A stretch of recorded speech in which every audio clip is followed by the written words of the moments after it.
Fellow commissioners, members of our studio audience, friends and family at home, we have two meetings noticed up for this evening. The first is our annual meeting, and then immediately following that, we will have our regular meeting, both of which have been duly noticed and agendas have been provided and posted. So we will begin with the annual meeting, which Executive Director McElroy will lead. Okay. Thanks, Scott. So at this time, this is the annual meeting where we have the election of officers and various appointments. And at this point, I would open the floor for nominations for the office of president. Don't we have to take the roll? Oh, You know, it's not listed on the agenda, but let's do it anyway. Yeah, because we I want to make should. sure that we have a quorum, which we Thanks, do, so Bernie. we can do business. So let's call the roll. Commissioner Bernstein? Here. Commissioner Flores-Whitehouse? Here. Commissioner Kaplan? Here. Vice President Ruttenberg? Here. President Myers? Here. So we have a quorum. All the commissioners are present and accounted for, so we can continue with business. Liza, would you please proceed? okay. So, at this point, we will be opening the floor for elections or for nominations for the office of president. I place in nomination for president of the Park District of Highland Park, Scott Myers. I second. Are there any other nominations? Okay. All those in favor of the nomination for Scott Myers for president, say aye. Aye. Opposed? Okay. Well, congratulations. I'll just turn it over. You have I one. have this. You're all good to go. Thank you for the nomination, Cal, the second Barney, and for the votes. Lori and Brian, look forward to another productive year, and very much look forward to working with everyone to continue all the good work that we have been undertaking these many years together. The next item of business will be the election for vice president, so I will now open the floor for nominations for that office. I nominate Barney Ruttenberg to be vice president of the Park District of Highland Park. I second. I have a nomination and a second for Barney Ruttenberg to be vice president. Are there any further nominations? Okay, hearing none, we will close nominations, proceed to a vote. All those in favor of Commissioner Ruttenberg for vice president say aye. Aye. All those opposed say nay. Ayes have it, the motion carries. Congratulations, Thank you. Vice President Ruttenberg. Well, and the good news is we've saved the Park District some money because nothing now needs to be relabeled. Yes. So we are all good. Good job, Cal. All right, so that brings us next to our appointments. The first is for our secretary and executive director. Could I get a motion to appoint Liza McElroy to this position? So move. Oh, yeah, Barney moved. I'll second. All right, so we I'll have do two nothing. nominations in 2 seconds, so I like it. apparently you have a You're lot in. of support for this. I think the vote's going to be okay. Okay. Any other nominations? Hearing none, the nomination process is closed. Could we please call the roll for the vote? Commissioner Bernstein? Aye. Commissioner Flores-Whitehouse? Aye. Commissioner Kaplan? Aye. Vice President Ruttenberg? Aye. President Myers? Aye. Unanimous vote. Congratulations, or condolences, Liza. Thank you You all. have the gig. Much appreciated. Delighted to have you back. Happy to be back. Next position is our treasurer and IMRF authorized agent. Could I please get a motion to appoint Annette Curtis to this position? So move. Second. We have a motion and a second. Any further nominations? Hearing none, the nominations are closed. Can we please proceed to call the roll for a vote? Commissioner Bernstein? Aye. Commissioner Flores-Whitehouse? Aye. Commissioner Kaplan? Aye. Vice President Ruttenberg? Aye. President Myers? Aye. By unanimous vote, Annette Curtis is elected to be our treasurer and IMRF authorized agent. Congratulations, wherever you are. In the land down under. So she went to Australia? Mm-hmm. Really? Mm-hmm. Wow. Mm-hmm. So it's Windsor and she's upside down. Mm-hmm. Family bucket list. Got it. Next item was the appointment of our auditor. Could I please get a motion to appoint Lauterbach and Amon, who, as you know, have served us very well over the last several years? So moved. Second. We have a motion and a second. Any further nominations? Just some discussion on this? Sure, let me close the nominations Okay. and we'll open up for discussion. Hearing no further nominations, the floor is closed for nominations. There's a request by Commissioner Bernstein for debate, so. No, not just a discussion. I just want to point out that one of the things that we talked about years ago was that the auditor would be, we would consider other auditors and fresh eyes with regard to our books every several years. And I don't know how long they've been our auditor, but I think that's something we should put on the agenda at the Finance Committee, that we can discuss It is on the it. agenda for the Finance Committee because the timing is now. Okay. But I spoke with our legal counsel. They said, go ahead and appoint Lauterbach and Amon because they are finishing up the audit next month. They'll be presenting, and then their contract is up. Okay. So we will be, that is on your agenda. All right, thank you. Point well taken. I look forward to that discussion at our Finance Committee. Yes. Any other comments? Okay, could we then call the roll? Commissioner Bernstein. Aye. Commissioner Flores Wyckoff. Aye. Commissioner Kaplan. Aye. Vice President Ruttenberg. Aye. President Myers. Aye. The motion passes unanimously. Lauterbach and Amon is appointed as our auditor. Next item is appointment of our attorney. Could I please get a motion to appoint Ansel Glink as the attorney for the Park District? I so moved. Second. We have a motion and a second. Any further nominations? Okay, hearing none, the floor is closed. Could we please call the roll? Commissioner Bernstein. Aye. Commissioner Flores Wyckoff. Aye. Commissioner Kaplan. Aye. Vice President Ruttenberg. Aye. And President Myers. Aye. Motion passes unanimously.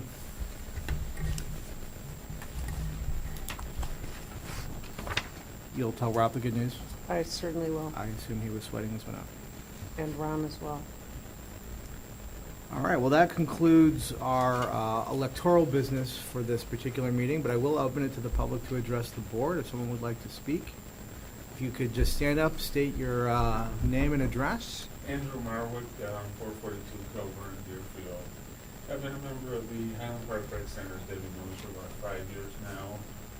And one of the things I've noticed, there's another item I'll bring up shortly, but the main thing is that the consistency, normally the temperature is very comfortable and the ventilation is quite good in most of the workout, the strength machines area and the aerobics machines area. But there's one area where it's just blowing like a hurricane most of the time. And I've noticed, especially for the last 2 years, along the windows along the west or northwest side, the air has been very stagnant. And there's just not much air movement over there. And like at this time of day when the sun is coming in, I think it's pretty hot over there, even when the air conditioner is working well. So, I mean, the staff, I talked to Debbie about this several times. I talked to Mitch today about it. He's working with some engineers about trying to get it resolved. And today, I don't know what went wrong. You guys probably Debbie could explain better what went wrong with it today. But it really heated up. I got there roughly 11 o'clock, I think, today, and the temperature was just shooting up. It was 77 at one point, according to the thermometers on the wall, and over by the windows, it was substantially warmer than that. So I'm not sure what needs to be done. Probably, unfortunately, would involve some fairly major upgrades, which are not going to be cheap, but that's one of the reasons I left the Saks Recreation Center in Deerfield, is that the former multiplex, which has that high ceiling and where the tennis courts and everything, it's just not designed to be air conditioned in the summer, it's just intolerable in that part of the time. So I think that, again, a lot of the time it's good. I was talking to some other people who are working out there today. I mean, some days it gets too cold, or in some areas, some days it's too, there's just a consistency. I don't know what's going on with that equipment there, but there's more insulation. We have a condo in Arizona. They did put some extra kind of coating on the roof to reflect the heat on the top floor, and his cut back on the heat. If something like that can be done, if more compressors can be added or changed if they're acting up. So I think it's probably an engineering study, and something could be done, but it's probably something that rises to the board level that we would have to do. So hopefully that can be resolved, because it's a very nice facility, and I was talking to Mitch again, he sits on top of the swimming pool, so you get heat coming up from the pool, and also when the sun comes in the afternoon, you get a lot of heat from the windows, even when the shades are down. And sometimes the staff, I mean, they have a lot of things to do there. Sometimes they forget to put the shades down, and all of a sudden, it gets to this time of day, and they notice that those windows have been open for all, and it's kind of late then. After you had the sun beating in for 3 hours. Sure. So hopefully something can be done on that. Get a little more consistent in terms of from day to day. So I think this equipment is acting up, and also from one part of it. I mean, you go 5 or 10 feet in the temperature, I don't know if you've probably been there. There can be like a huge temperature changes going through the feet. Right. The other thing is in terms of the bathrooms, this kind of gets to the transgender issue, although it really isn't as much of a transgender issue. There's 2 bathrooms in the workout area, there's 2 bathrooms over by the track on the second floor. And one is labeled men's, one is labeled women's, but you never have 2 people using them at the same time. So it might be, the board might want to consider just relabeling those. They didn't talk to Debbie about this, but might want to consider just relabeling those as bathrooms, because frequently you'll have 2 or 3 men waiting for the men's room, 2 or 3 women waiting, and not using the other one. And it gets kind of awkward if you just get it. So anyone can use any of those bathrooms, it would make it a little bit quicker. Great.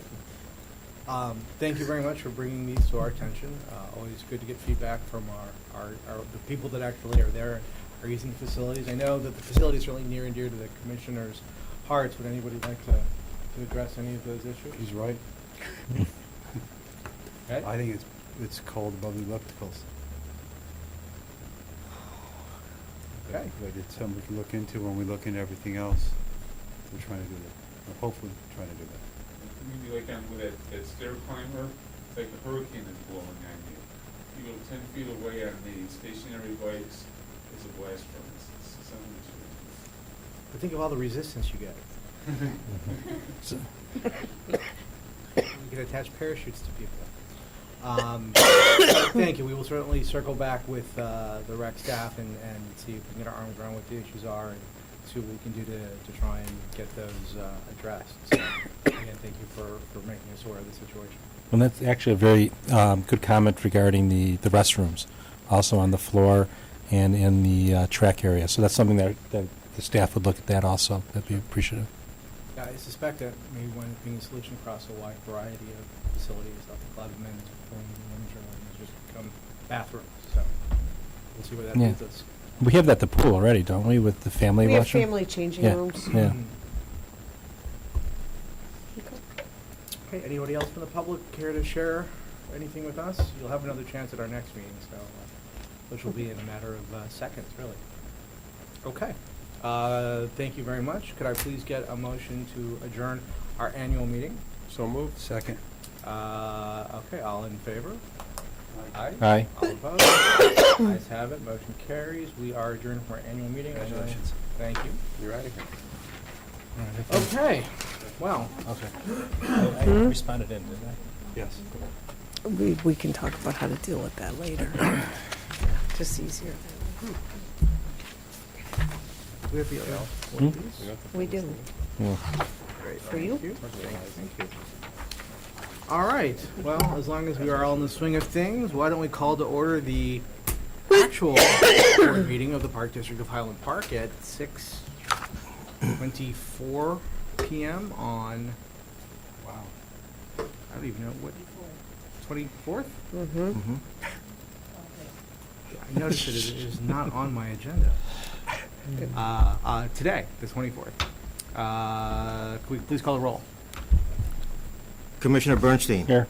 Commissioner Flores Weiskopf. Here? Vice President Ruttenberg. Here. President Myers. Here. Good to see everyone again. Long time since our last meeting. Hope everybody's doing well. Any requests from any of the board members to add items to our agenda for discussion this evening? All right, any comments from the public and any items on our agenda this evening? All right, so that will bring us to our consent agenda. You see items A through E listed, all of which relate to items that were either provided in our board packets or discussed at prior meetings. Any requests to have any items removed from the consent agenda? All right, can I get a motion to approve the consent agenda, please? So move. Second? Second. We have a motion and a second. Can we call the roll? Commissioner Bernstein, Aye. Commissioner Flores Weiskopf, Aye. Vice President Ruttenberg, Aye. President Myers. Aye. The consent agenda is approved. That brings us to our unfinished business. Our first item is our behavior management policy. Hello. Part 2. Hi, everybody. Aye. Well, thank you for having me. I'm honored to be speaking on two topics that I personally am passionate about, as they are both in regards to inclusivity within our district. So I'll start with our behavior management policy. So as our programs and services evolve, we found ways to be more efficient in our operations, more effective in meeting participants' needs, and ultimately more proactive in addressing potential conflict. So as a result, we have revised our behavior management policy so that it will further address equal access and inclusivity to programs and services, clarifying disciplinary procedures, and improving the process for internal and external communication between our staff, NSSRA participants, and their families. So as an overview, some of the changes that we have made is that we've added gender and ADA accommodations in the equal access section. The behavior section now addresses park patrons and spectators in addition to participants. It's also clarified basic behavior codes, including taking direction from staff. It references our harassment policy and our anti-bullying procedure, and it also addresses no carrying of weapons.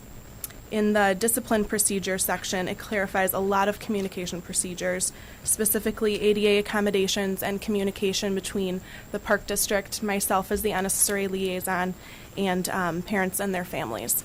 Participants and their families. It also specifically addresses the importance of documentation, and it addresses the process of a supervised break, a behavior modification plan, a suspension from a program, and potentially even a dismissal from a program.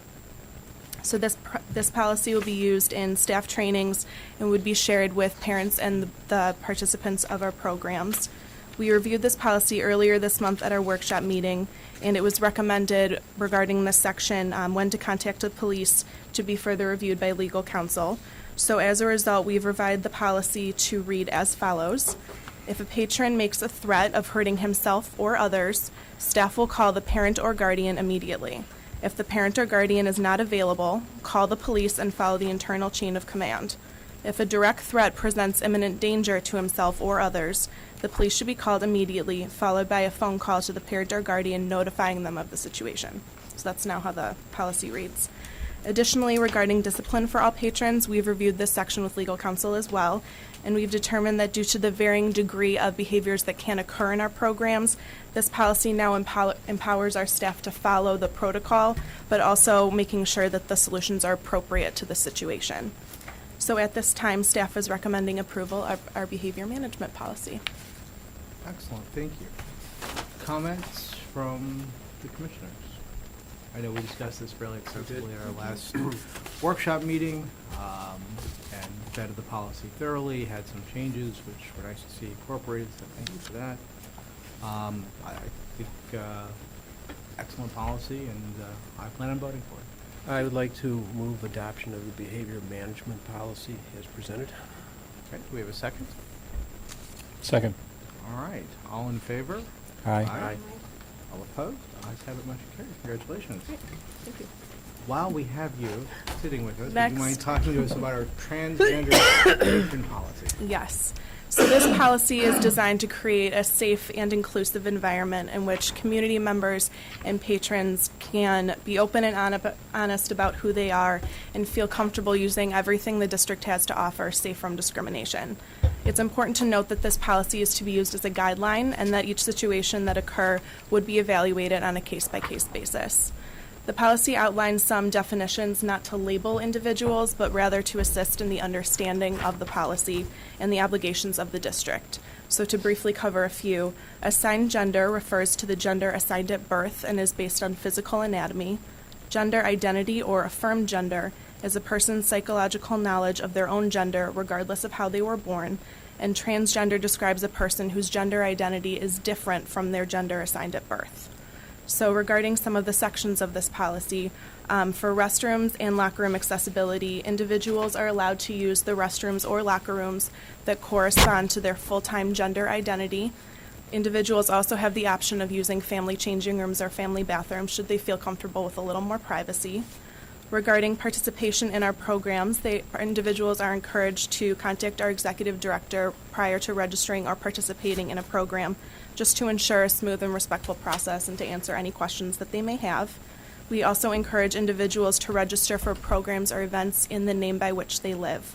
We reviewed this policy as well at the workshop meeting earlier this month, and it was recommended by the board to remove the statement regarding requiring a notarized letter at the time of registration. So we have reviewed this with legal counsel, and as a result, we have removed it and will continue to adhere to our current registration procedures. The district remains supportive of all individuals to live consistent with their gender identity, and we will continue to enforce our non-discrimination practices district-wide. Staff is prepared to listen, be open-minded, and keep conversations confidential. So at this time, staff is recommending approval of our transgender patron policy. Excellent. Thank you again. A very important policy that we discussed extensively at our last workshop meeting. I would like to move adoption of the transgender patron policy as presented. Any other comments from any of the board members on the policy before I ask for a second? Okay. Is there a second? Second. Okay. Let's call it up. Commissioner Bernstein, Aye. Commissioner Flores Weiskopf, Aye. Vice President Ruttenberg, Aye. President Myers. Aye. Congratulations. Congratulations. Thank you. Congratulations actually to all of us. It's Thank a you. Yes, wonderful that's step very forward. true. Jesse, very nice presentation. Next item is our transgender employee policy, different from our patron policy. Correct. Liza, you were presenting that, yes? Sure. Okay. And like the other policies that Jesse just presented, this policy was also presented at our May 10th workshop meeting. But the purpose for the transgender employee policy is really it's to ensure that the Park District provides a working environment for all employees that is safe and free from discrimination. So to review the transgender employee policy, which is a new policy for the Park District, the policy begins like the patron policy with a variety of definitions to help avoid labeling, but for people to understand what the gender situation is. In terms of the Park District and this policy, the policy speaks specifically to what the employee responsibilities are. And so the employee is required, or is being required to notify the employer, and then that would allow the district to create a transition plan to provide support for the employee as they go through the process. The policy also outlines what our coworker responsibilities are, and again, we are emphasizing an honest, open, and supportive Park District, and expect that of all of our employees. And most important, we will not discriminate against our employees. There's also Park District responsibility, and really, it's all about providing support to people going through this process and people who are transgendered. The restroom and the locker room policy follows the patron policy, and then our policy also identifies dress code requirements and, of course, our anti-discrimination. When we met and discussed this policy at the workshop meeting on May 10th, there were no changes to this policy, and with that, I would recommend approval of the transgender employee policy. Excellent, thank you. Questions or comments? Okay, motion? So moved. Second? Second. And although, again, technically, we're not required to do a roll call for this, I think given the significance of the policy, it's worthwhile, so why don't you go ahead and call the roll. Commissioner Flores Weiskopf, Aye. Commissioner Bernstein, Aye. Vice President Ruttenberg, Aye. President Myers. Aye, the motion passes. If I can just say, I think it's noteworthy that we pointed this out at our last meeting, but these policies that the Park District approved tonight, we are one of the first park districts I know of in Lake County and generally throughout the Chicago metropolitan area that has approved transgender patron and employee policies. And I have received an email from one of our fellow directors asking us to share Great. our policies with them, so. And I think one of the things we also discussed in that regard, because these are so new, there's going to be a learning curve for us in terms of how this all works. So please keep the board updated in terms of developments, and certainly something that I think we all are very excited and feel very strongly about, and want to make sure that it continues to work favorably. We have a very open and accessible park district for all. Yes, and there was also a comment made in the earlier meeting inquiring about our restrooms, and we will be looking at our restrooms in our facilities to identify what can be termed as gender-neutral bathrooms. So that will come. Just more saying these are the bathrooms that we have identified as that. That's getting to your Correct. comment before. And the reason we were kind of chuckling when you brought it up is that as a user of the rec center, I've been pounding on getting the labels changed. Right, that's kind of, thanks very But they don't listen to me, so it doesn't. Any other comments from the commissioners on that piece of business? Now we'll move on to the treasurer's report, also from Liza. Yes, so tonight I am presenting the treasurer's report for activity through the month of April of 2016. Flashback to being a finance director. I know. Glad I'm not. Happy to report, however, and I'm always happy to report when the report is pretty good. In terms of the general fund and the special rec fund, there was not a lot of significant activity during the month of April, but the area that I would like to focus on is the recreation area, as we are gearing up for summer programs, so I thought I would touch on activity in a couple of different areas. But in terms of the recreation fund in totality, we're running just ahead of projections, and we're about $100,000 ahead of our revenue from last summer.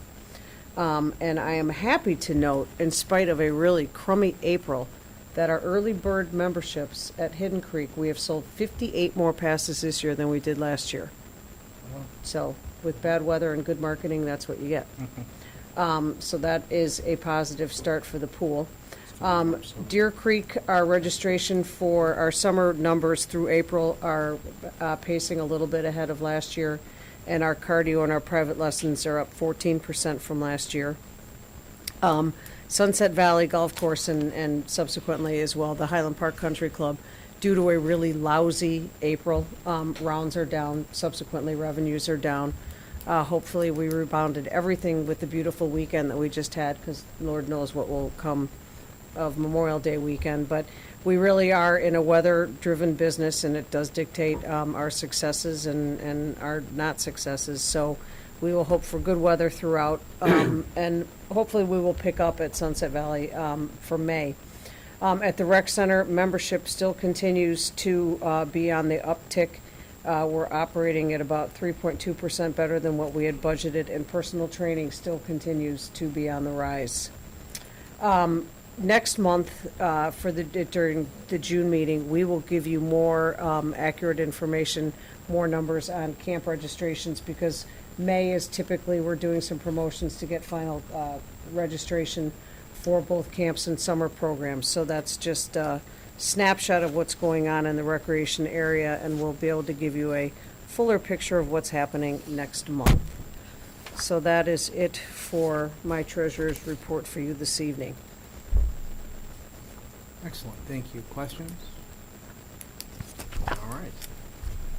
Well, since we're on a roll, why don't we talk about the director's report? I will. And I will report to you, if you did not see it on the news either this morning or last night, that Rosewood Beach has been named one of the country's 5 best restored beaches. And this was awarded by the American Shore and Beach Preservation Association.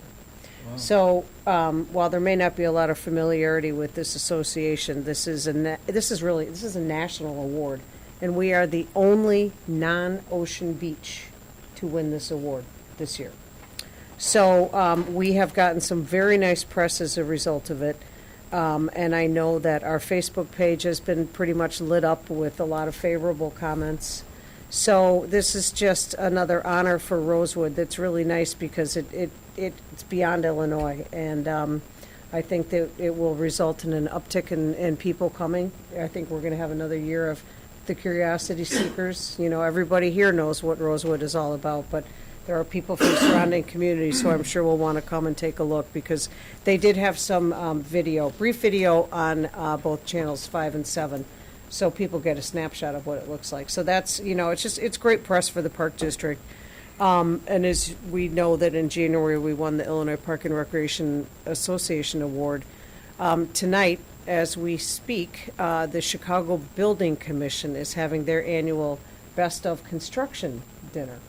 And Rosewood is up for renovations, and so we are keeping our fingers crossed and awaiting a text from our construction manager to let us know the good news, we hope.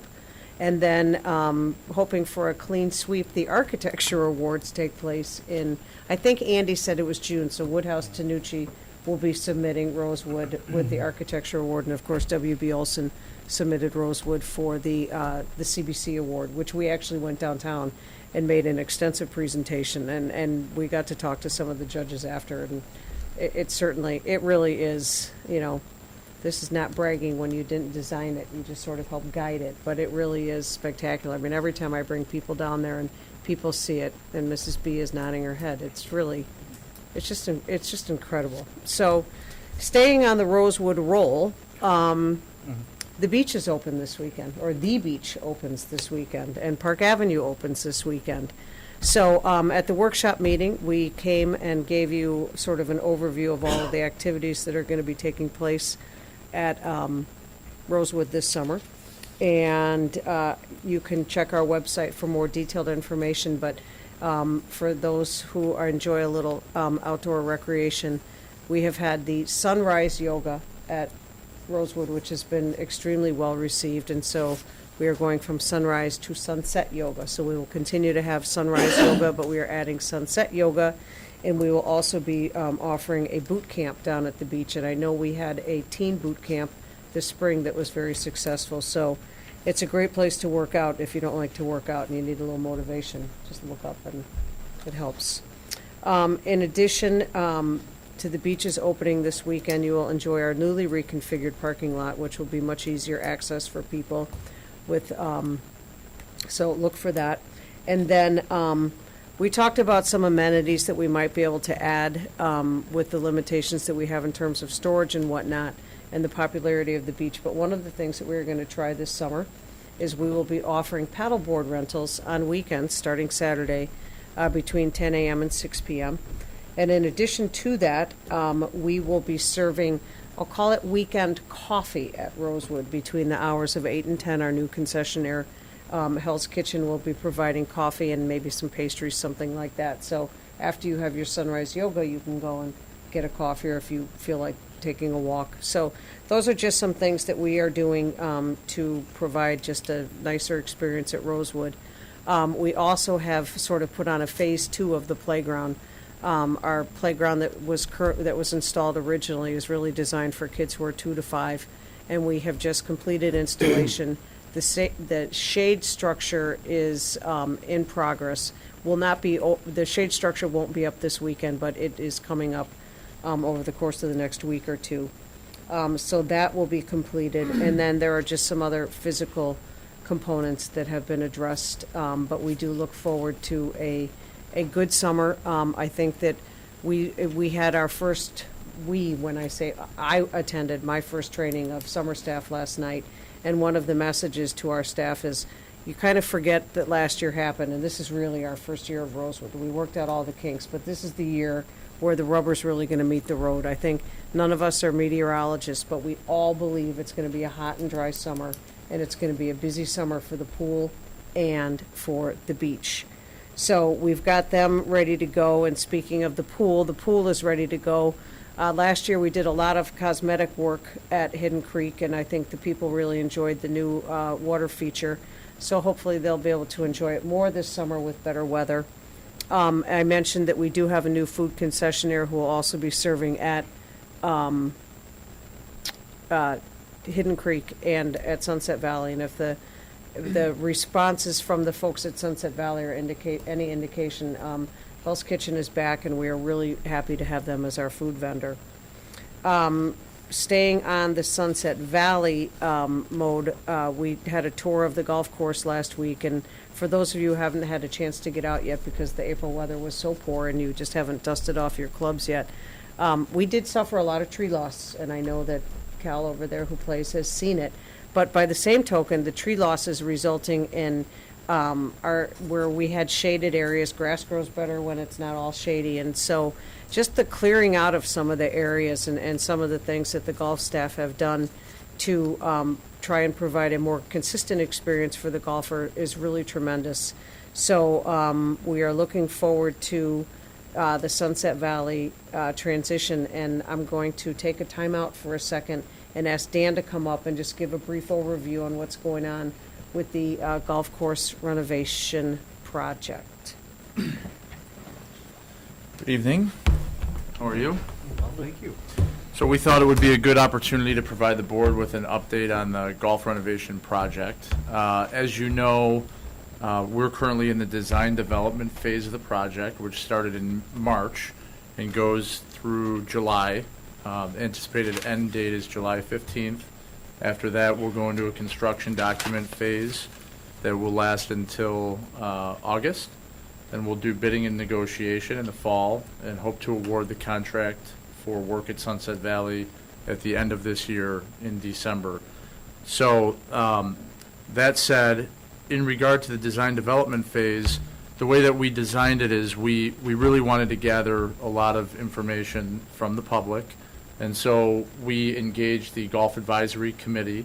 First meeting, like I said, was March 23rd. And at that meeting, we asked the golfing community to give us some feedback. We had Rick Jacobson, who was our golf course architect, come, and really he asked the advisory committee as well as those in attendance for feedback regarding tees, fairways, greens, bunkers, water features, landscape, hardscape, infrastructure, and as well as we established the goals and objectives for the project, and those were really based upon items that were discussed in common throughout everybody that was at the meeting. So after that meeting, the team kind of went to the drawing board, meeting the golf course architects as well as meetings with the staff, and put together what we would call a preliminary draft, very conceptual plan of what the golf course could look like, given all the information that we received from the public. And we had our second public input meeting on May 18th. It was last week. We got good attendance. There was about 25 people that showed up in addition to the Golf Advisory Committee. But the one thing that we did that we've incorporated throughout this process is kind of unique, is that we've allowed residents and other constituents of the golf course to call in and watch the meeting via the internet as well as via phone. So they've been able to listen in on the meetings as well as provide feedback through audio at the meeting. So in addition to the people that were in the room, we also had, I think we confirmed maybe 15 people that had logged in via the internet. So we thought it was a great meeting. It lasted about 3.5 hours or so. We literally went through the conceptual plan hole by hole. After the meeting, we sent out a link to all of our golfers at Sunset Valley and showed them what the plan is at this point, and have let them know that they can provide their feedback to myself via email, or they can call, they can sit down. We're happy to meet with them as we engage through this process. Once we gather the feedback from in the next couple of weeks, we'll continue to meet with the architect, and at the next public input meeting, which is scheduled for June 22nd, the plan will be, it just kind of comes together, and we start to cancel out all the ideas and hone in on a final design. So we'll gather more input, and we'll have more to show at the June 22nd meeting. And then the July 13th meeting, we hope to finalize our plans so that we can meet our target date of July 15th. So that's really an update of where we're at right now with the project. I plan on, at the workshop meeting next month, to maybe provide a little bit more in terms of what the conceptual design looks like as well. And I'm happy to answer any questions that anybody has at this point. Questions from the board?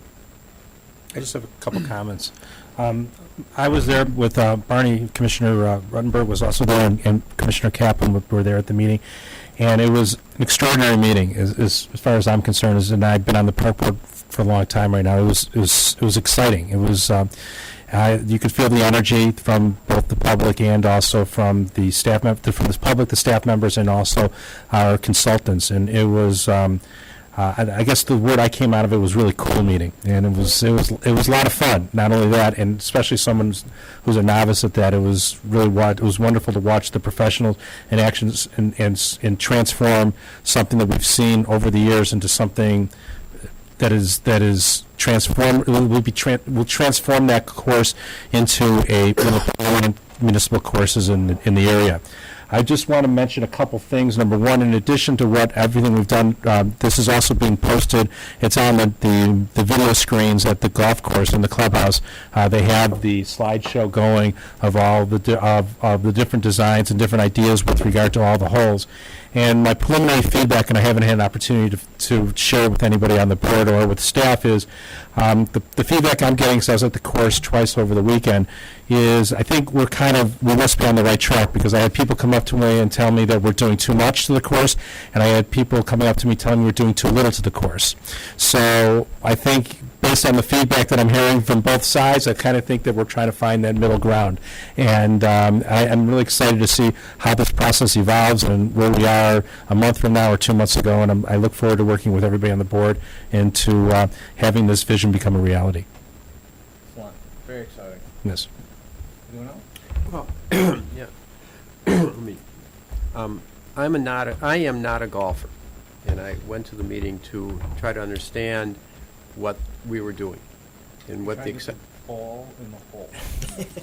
Well, that's what I thought it was. And through the explanations and the descriptions and the conversation, I realized that putting the ball in the hole is maybe the end result, but getting there is the real challenge. And that little changes to the course require strategic thinking to enable you to get the little ball in the hole.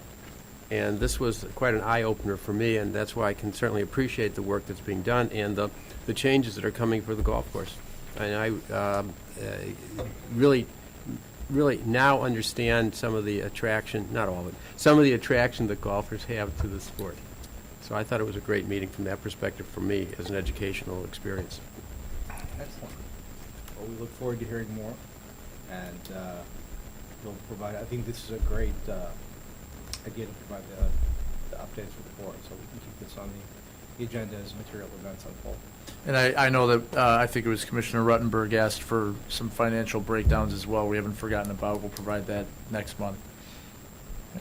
You know, I know the whole emerald ash borer is an unfortunate play across all of Highland Park and elsewhere. But as I understand it, at least in the golfing context, there seems to be a trend away from treed courses to a more open links style. So is that what we are envisioning, we think, over? Well, actually, it was the architect. It was more of a hybrid type of situation, because what he began the meeting discussing the roots of the course, the fact that as it goes back to the 1920s.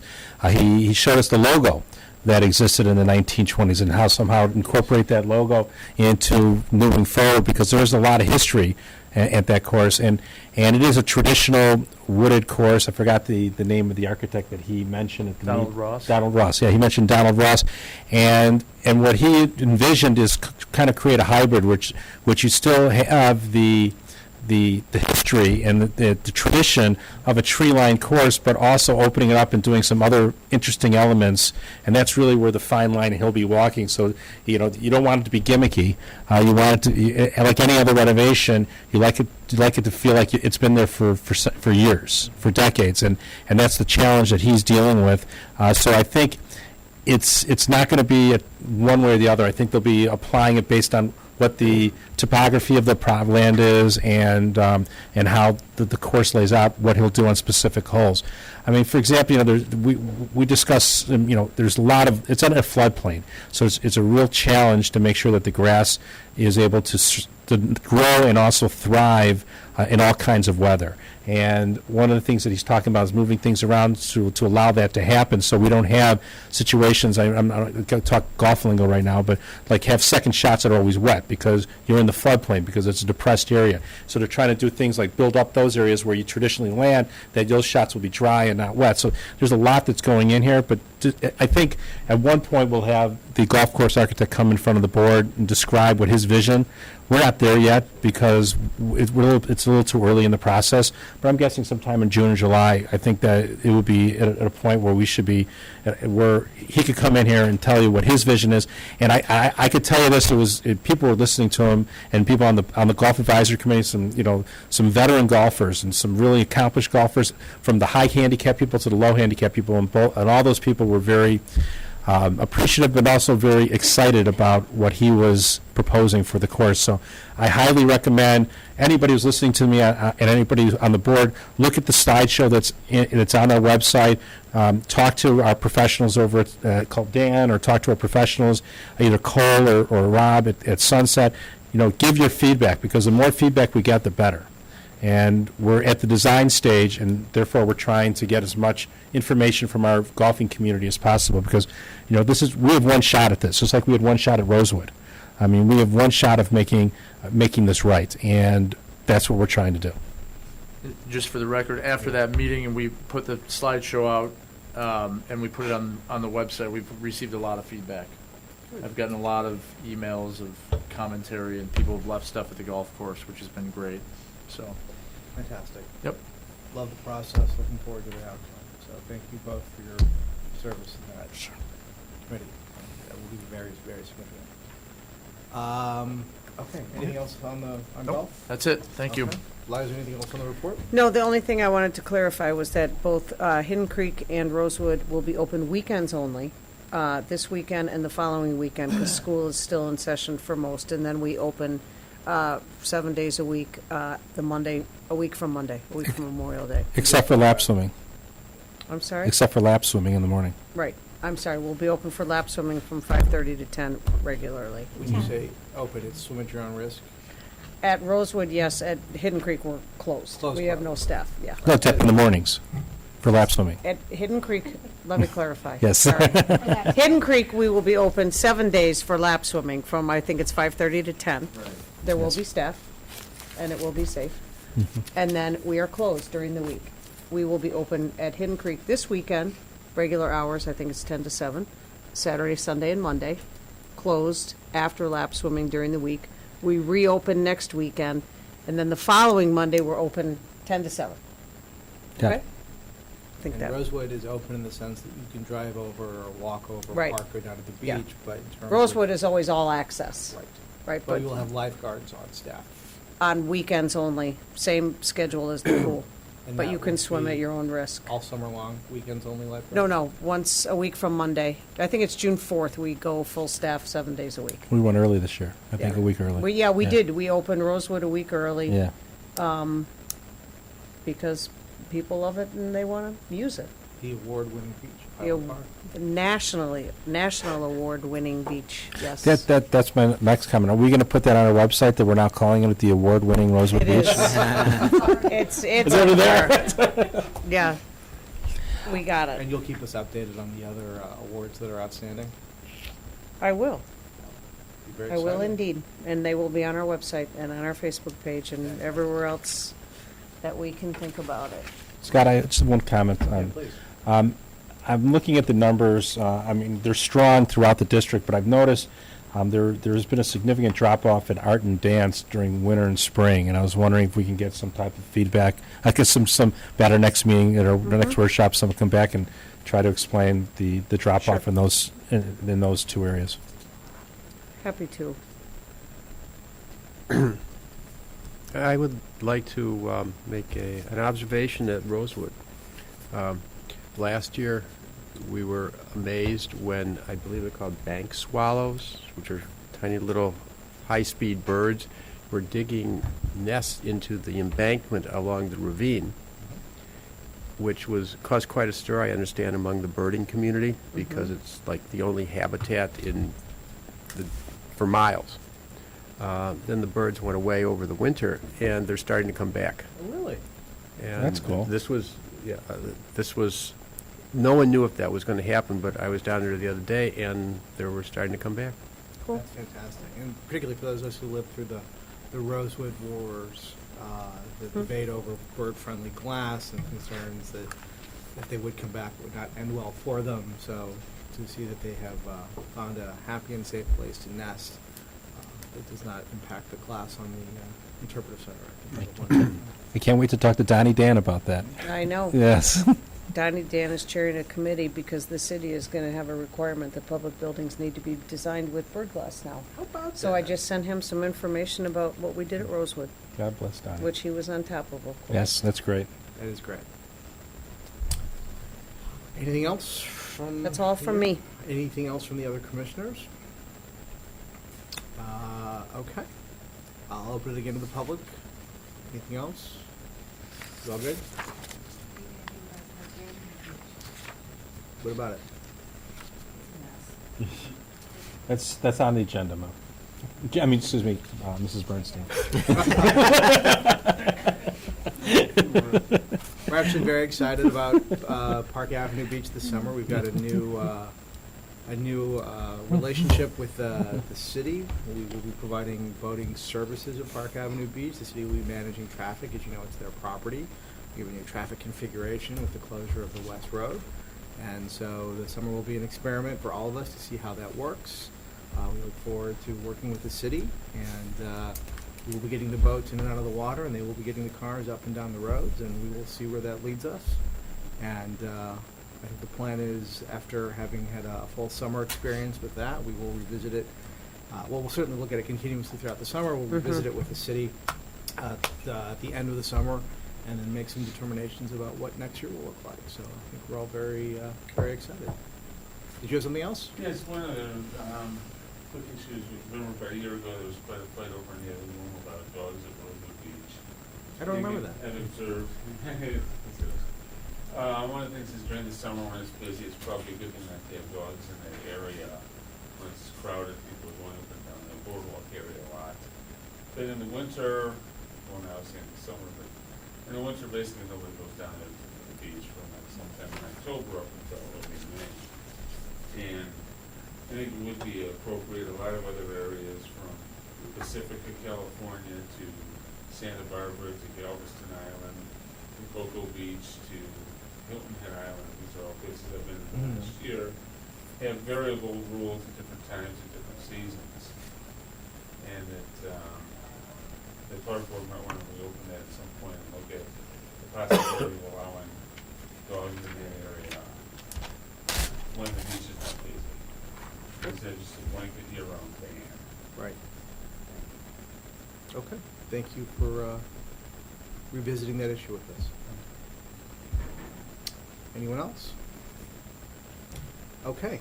Could I get a motion to go into closed session pursuant to the following sections of the Open Meetings Act: 2C1, 2C5, 2C6, 2C8, 2C11, 2C21, and 2C29? So moved. Second.